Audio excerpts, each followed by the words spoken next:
سرے بریدہ سے نو کے نیزہ پر قرآن کی تلاوت کی تو یہ بتایا کہ یاد رکھو ہم اس کی مخلوق ہیں اور خاص مخلوق ہیں، ہم تمہاری طرح نہیں ہیں، ہم زندہ رہنے کے لیے جسم کے محتاج نہیں ہیں۔ کاش کہ میری بات واضح ہو جائے، جب اس کی مخلوق زندہ رہنے کے لیے جسم کی محتاج نہ ہو تو جو اس مخلوق کا خالق ہو وہ کیسے جسم کا محتاج ہوگا؟ صلوات پر محمد و آل محمد۔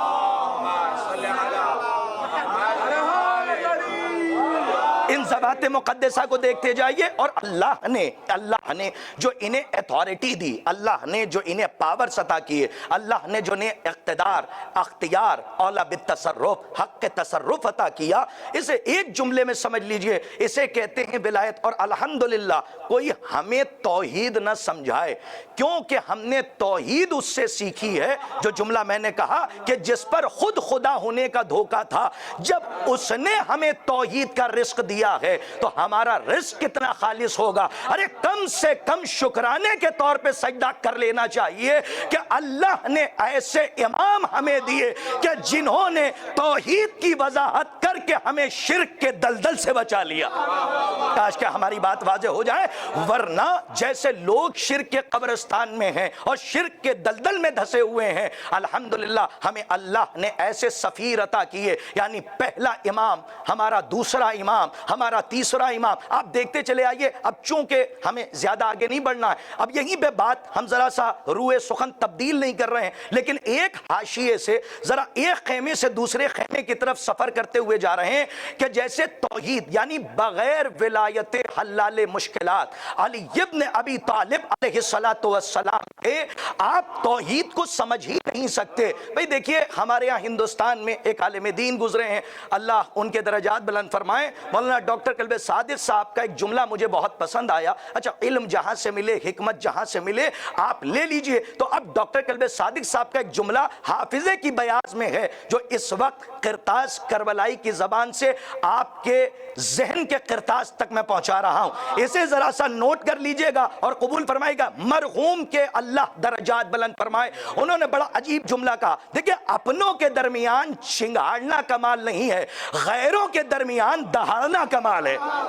دیکھیں میں نے دونوں لفظیں بڑی محتاط استعمال کی ہیں، اپنوں کے درمیان چنگاڑنا کمال نہیں بلکہ غیروں کے درمیان دہاڑنا کمال ہے، اس لیے کہ شیر دہاڑتا ہے، اور شیر جب دہاڑتا ہے تو اپنی بات کو منواتا ہے۔ ہم مولا کے چاہنے والے، کیا عجیب جملہ انہوں نے کہا کہ جو افراد یعنی تمام فرقے کے اور تمام ریلیجن اور تمام مذاہب کے علماء تشریف فرما تھے، انہوں نے طائرانہ نگاہ ڈالی، خطبہ ختم کیا، تقریر کا موقع آیا اور ایک مرتبہ طائرانہ نگاہ ڈال کر ہر فرقے کا عالم بیٹھا ہوا تھا، ایک مرتبہ اپنی نظر کو سامعین کے درمیان نصب کیا، اہل زبان کے لیے سامعین کے درمیان اپنی نظر کو نصب کیا، اور ایک مرتبہ ایک جملہ کہا، اور آج بھی میرے حافظے کے بیان میں وہ کہتے ہیں، بڑا عجیب جملہ، وہ فرماتے ہیں کہ جو بغیر وسیلے کے اور اہل بیت کے وسیلے کے بغیر توحید تک جانا چاہتے ہیں، بس میرا یہ چیلنج اور میرا یہ دعویٰ ایکسپٹ کریں اور اس چیلنج کا جواب دیں کہ جو لوگ بغیر وسیلے کے توحید تک جا رہے ہیں وہ بس مجھے اتنا بتائیں کہ اہل بیت کو مائنس کر کے اللہ اکبر کی ڈیفینیشن کیا ہوگی۔ کاش کہ میری بات واضح ہو جائے جو میں کہہ رہا ہوں۔ ہاں عزیزان گرامی، اب دیکھیے میں نے یہ جملہ اس لیے کہا، اور یہ کوئی خطابت کی چال، لفظوں کا جال نہیں تھا، بلکہ مبنی بر حقیقت بات ہم نے آپ کی خدمت میں عرض کی ہے۔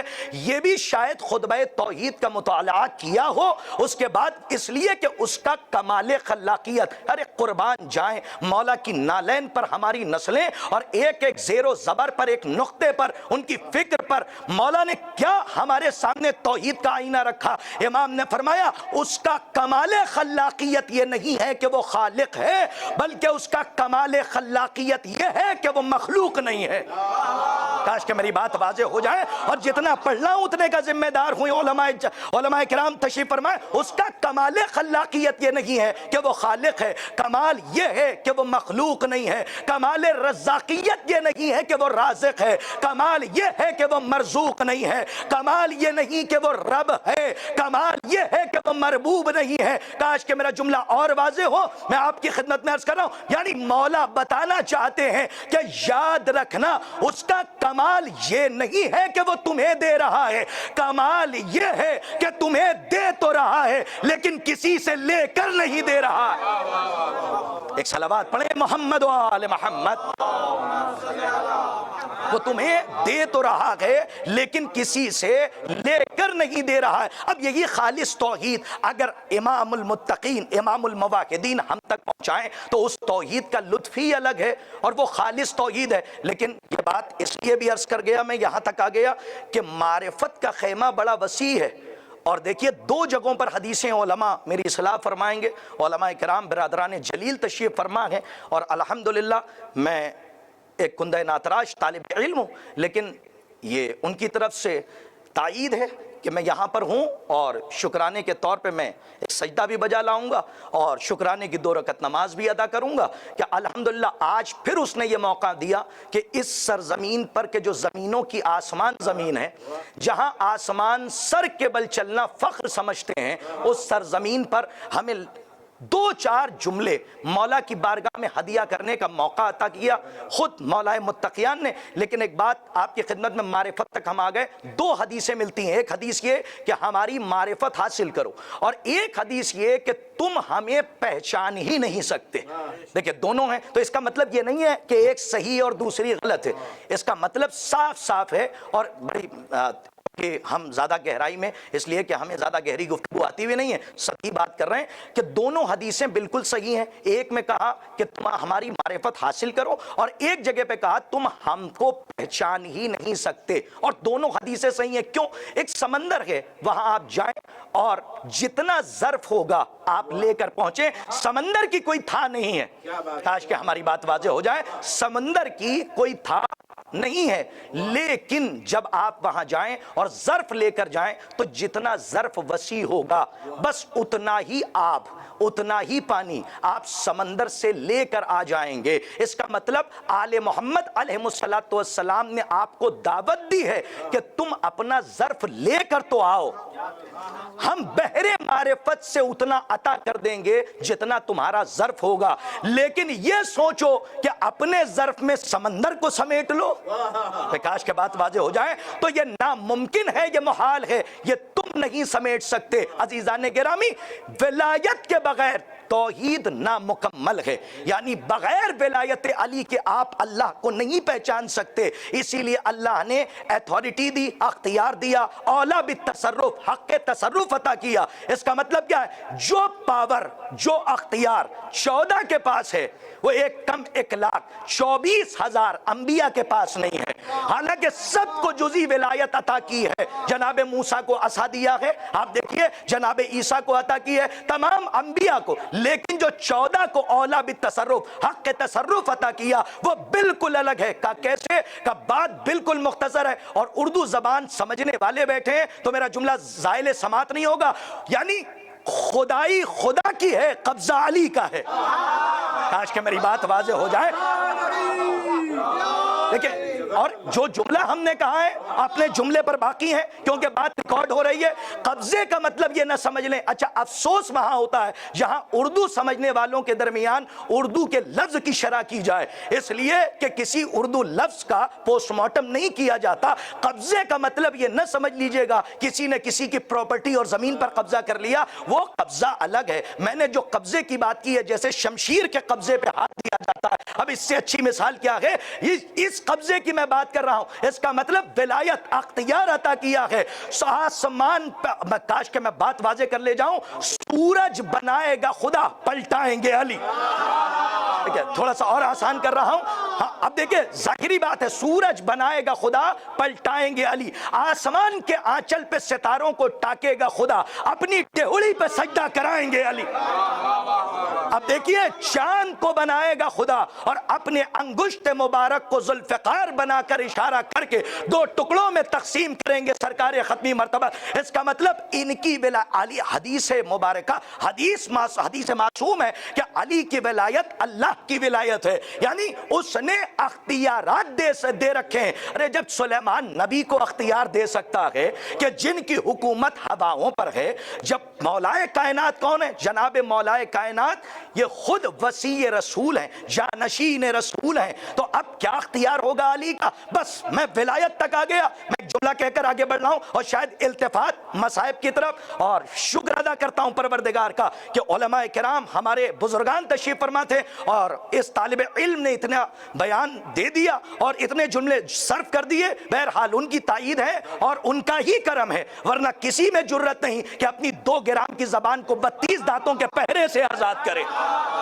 جب تک کہ وہ اجازت نہ دیں تو ہمارا عقیدہ بھی یہی ہے کہ یہ 32 دانتوں کے پہرے سے آزاد اس وقت ہوتی ہے جب وہاں سے اجازت ہوتی ہے. تو بس اس عقیدے کا آئینہ سامنے رکھ کر ایک ولایت کا چہرہ آپ کے حوالے کر رہا ہوں کہ یہ جو ہم کہتے ہیں ولایت، حالانکہ یہاں سب سمجھنے والے اور ہمیں سمجھانے والے بیٹھے ہیں، لیکن اب چونکہ مجلس ہے بغرض حصول ثواب میں یہ بات پہنچا رہا ہوں تاکہ بات باہر تک پہنچ جائے. جسے ہم کہتے ہیں علی کی ولایت، اللہ کی ولایت کا مطلب کیا ہے؟ بڑی بڑی کتابیں کھنگال لیجئے، لیکن سب میں آپ کو یہی مطلب ملے گا جو اس طالب علم نے کوشش کی ہے کہ آپ تک پہنچائے.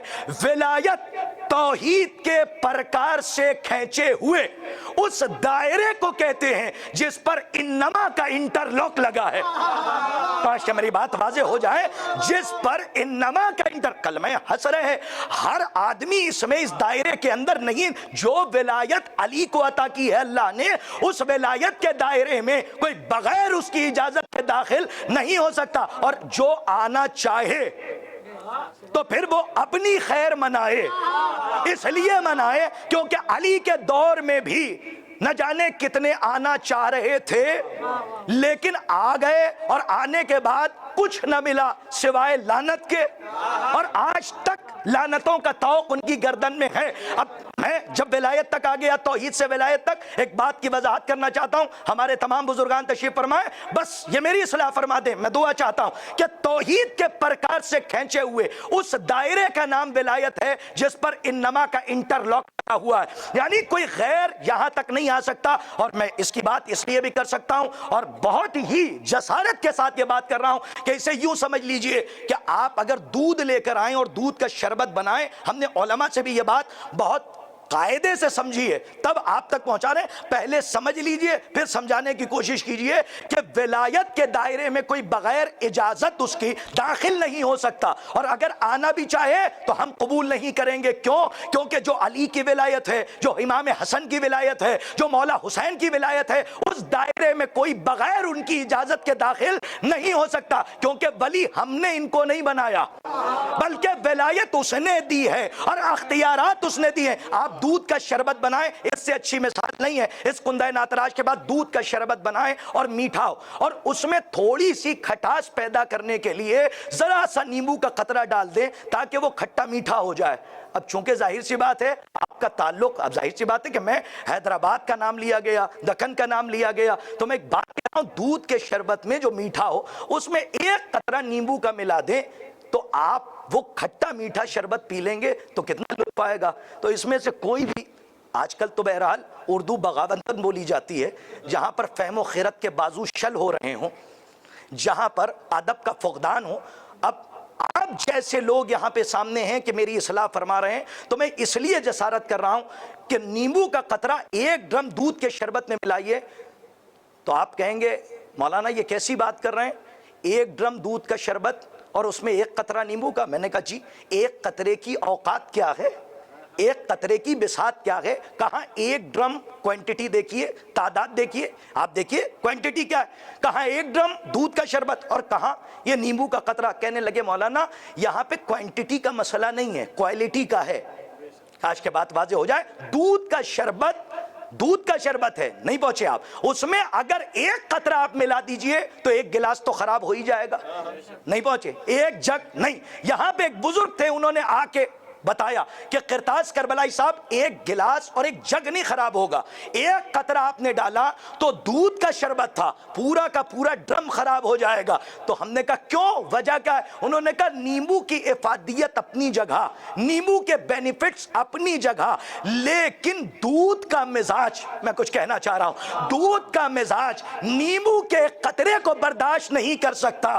اب جیسے دودھ کا مزاج نیمبو کے ایک قطرے کو برداشت نہیں کر سکتا، ویسے ہی غیروں کا احترام اپنی جگہ، لیکن ولایت کا مزاج غیروں کو برداشت نہیں کر سکتا۔ صلوات بر محمد و آل محمد۔ توجہ فرما رہے ہیں عزیزان گرامی؟ اب یہ ولایت ہے جو اللہ نے شہردہ معصومین علیہ السلام کو عطا کی ہے، اور دین اسلام کب جوان ہوا؟ اسی ولایت کے سہرے کو پہن کر۔ دیکھیں ہمارے علماء تشریف فرمائے، اور الحمدللہ میں تو سمجھتا ہوں کہ ایک نقطہ اگر یہ ہمارے سامنے رکھ دیں تو ٹھیک سے ہم دیکھیں گے کہ یہ نقطہ ہے یا کوئی جملہ لکھا ہوا ہے تو ہم نہ سمجھ پائیں، لیکن الحمدللہ یہ طالب علم آپ کی خدمت میں جسارت کر رہا ہے۔ آخری بات کہہ کے ہم آگے بڑھ رہے ہیں کہ دین اسلام جوان ہوا ہے غدیر کے میدان میں علی کی ولایت کا سہرہ پہن کر، اور جب دولہا بن کے وہاں سے نکلا تو کربلا تک پہنچا۔ جب کربلا میں نے ابھی مصائب کی طرف روح سخن تبدیل نہیں کیا، ولایت پہ ایک روشنی ڈال کہ ہم آگے بڑھ رہے ہیں۔ جیسے ہی اسلام اپنے قدموں سے چلتا ہوا کربلا کے دائرے اور حصار میں آیا تو مصیبتوں نے گھیرا، تو دین اسلام نے اپنے سر کو حسین کی چوکھٹ پر جھکا دیا۔ 10 محرم تک ظاہر، 10 محرم تک، جب تک کہ شہادت نہیں ہوئی، حسین کے پہلو میں اسلام سانس لیتا رہا، لیکن جب مولا حسین کی شہادت ہو گئی اور سر نو کے نیزہ پر بلند کیا گیا تو اب اسلام نے چاروں طرف دیکھا تو علی کی بیٹی پر، اور ملکہ غیرت، ملکہ حیا، عالمہ غیر معلمہ، اس بیٹی پر کہ جو اپنے باپ کی زینت ہے، حکیم امت کی بیٹی ہے، اس بیٹی پر جب نظر پڑی تو اسلام نے جناب زینب کی انگلی تھامی۔ زینب کوفے گئی، اسلام کوفہ گیا، زینب شام آئی، اسلام شام آیا۔ ایک عرصے تک زینب اور سید سجاد کی سانسوں سے اسلام سانس لے رہا تھا۔ ذرا جملہ زائل سماعت نہ ہو، ایک عرصے تک جناب زینب اور مولا سجاد کی سانسوں سے اسلام سانس لیتا رہا، لیکن یہ وہ بیٹی ہے کہ جو حکیم امت کی بیٹی ہے۔ اب حکمت عملی دیکھیے، جب رہا ہوئی تو اسلام کو بھی آزاد کرایا، اور جب اسلام آزاد ہوا تو مدینے جا کے فرش عزا نہیں بچھایا، بلکہ بلا فصل حسین کی عزاداری کی بنیاد رکھ دی۔ کیوں؟ اس لیے کہ جناب زینب حکیم امت کی بیٹی ہے، تو حکمت کا تقاضا کہ مدینے جا کے فرش نہ بچھایا جائے، بلکہ بلا فصل یزید کے گھر میں ماتم کیا جائے اور اپنے بابا کے قاتل کے گھر میں بنیاد عزا رکھی جائے اور فرش عزا جیسا آسمان دیا جائے، تاکہ اہمیت فرش عزا سمجھ میں آئے کہ یاد رکھنا اگر فرش عزا سے بہتر کوئی جگہ ہوتی تو زینب وہ عطا کرتی، کبھی فرش عزا عطا کر کے نہ جاتی۔ تو دین اسلام کی تبلیغ کے لیے سب سے معتبر جگہ فرش عزا ہے، اور جیسے ہی پہلا قدم رکھا، بس مجلس تمام ہے، پہلا قدم رکھا، اور تلخیص ہے اس کو ذرا سا قبول فرمائیے، جب پہلا قدم رکھا تو ایک مرتبہ غدیر کا رخ کیا اور کہا بابا آپ نے اسلام کو چلایا، بھیا حسین نے بچایا، میں نے فرش عزا بچھایا، اسلام کو گھر گھر پہنچایا۔ کاش کہ میری بات واضح ہو جائے۔ اب دیکھیے، اب یہاں پر آپ کوئی دقیق نظر نہ ڈالیے گا، یہ خطابت کا اپنا انداز ہے، جو جملہ اب خطابت کے لہجے میں کہنے جا رہا ہوں بہت معذرت کے ساتھ ہمارے بزرگان تشریف فرمائے۔ اس کا مطلب جناب زینب نے پہلا قدم فرش عزا پہ رکھا، غدیر کا رخ کر کے کہا بابا آپ نے اسلام کو چلایا، بھیا حسین نے بچایا، میں نے فرش عزا بچھایا، اسلام کو گھر گھر پہنچایا۔ چلیے یہ بات تو طے ہو گئی، اب یہ خطابت کی زبان ہے، بہت معذرت کے ساتھ اب یہ بات طے ہو گئی کہ ہر گھر میں علی کی بیٹی کا دیا ہوا قاعدہ پڑھایا جا رہا ہے، اور اس قاعدے میں نماز بھی ہے، اس قاعدے میں روزہ بھی ہے، اس قاعدے میں حج بھی ہے، اس قاعدے میں زکوٰۃ بھی ہے، اس قاعدے میں صلہ رحمی بھی ہے، اس قاعدے میں صبر بھی ہے، اس قاعدے میں علم بھی ہے، اس قاعدے میں حلم بھی ہے۔ تو اب ڈرنے کی ضرورت نہیں ہے، مسلمانوں کی اور دنیا کی آنکھوں میں آنکھیں ڈال کے کہیے کہ جن کے گھر میں زینب کا قاعدہ پڑھایا جائے ان کی نسلیں القاعدہ نہیں ہوتی۔ ایک صلوات پڑھیں محمد و آل۔